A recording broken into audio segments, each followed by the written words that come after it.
In this mobility video, we're going to go through what I call a 4-way band stretch. So you're going to need a resistance band, a TheraBand, a physio band if you have a yoga strap. You can also use an extension cord, a belt, whatever you have, a dish towel. Start by putting this on your left foot for the sake of explaining, okay? So I have the band on my left foot, and you're going to make sure to put it right around the middle part of your left foot, okay? That way, it doesn't come off and hit you in the face.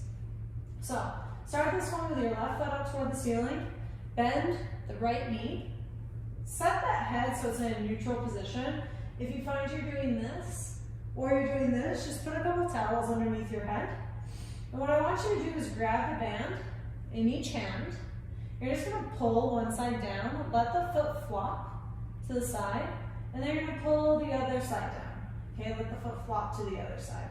So here you're just alternating where your foot inverts and then your foot everts, side to side.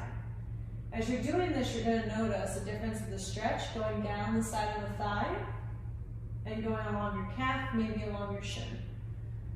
Okay, spend a little bit of time here for each position. I would recommend, I say 5 deep, controlled, slow breaths. Or you can spend anywhere from 30 seconds to a minute or more in each of these positions, okay? From here, you're going to take both ends of the band in your left hand. You're going to drop your right arm out to the side, and I want you to straighten the right leg down, okay? So here my hips are both pressing into the floor. My arms out to the side, so my shoulder blades are on the floor, and I'm going to drop that leg out to the side wall, okay? What's more important here is that you're pulling the leg up this way versus just flopping it down to the side. Okay, I want you to think about keeping both hip bones, both shoulder blades on the ground, and your eyeballs are looking straight up toward the ceiling. With this, if you need to have a soft bend in the knees, or if you have a history of groin pulls, just like chill out, take it back up, breathe, okay? Try to relax in whatever position you end up in. Take one more deep breath. And then you're going to take the ends of the band in the right hand.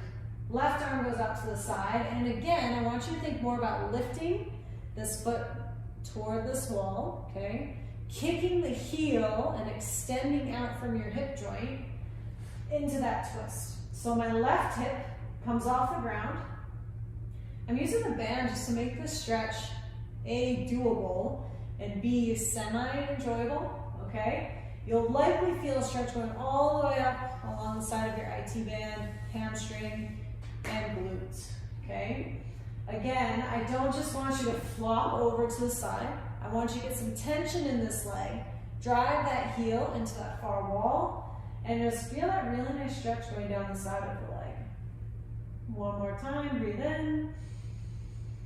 And then exhale. From here, you're going to lay on your side, okay?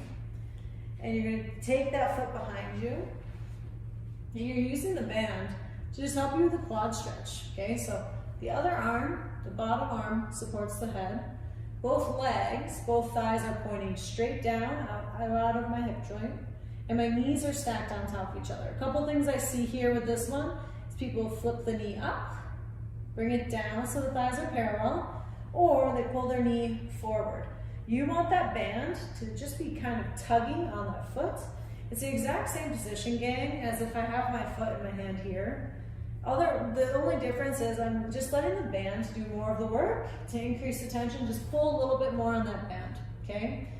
One thing to really exaggerate the stretch in this position is if it's my left foot, my left shoulder, I want to think about squeezing my left butt cheek, and if I'm looking at myself from a bird's eye view, I want to press my hip forward. So ear, shoulder, hip, knee are in one straight line, and I'm really trying to open through the front of the hip, okay? Take one more deep breath, squeeze that left glute, point that knee down, pry that hip open. Exhale, and then I got one more stretch for you. You're going to go straight up, keep that band on your left foot, and I want you to cross your right ankle over your left knee, okay? So here you're using the band on the left foot, in order to just kind of give you some leverage and helping you get a little bit more stretch through this hip. Okay, some people will feel this on the inner thigh, groin, hip flexor, but really the goal is to get a nice deep stretch on those rotators through your hip. Okay, so I'm pulling the band down toward me. I'm pulling the knee down, so I'm not locking the leg. Okay, bend the knee, that way you get that force behind the foot, pushing it down towards your chest.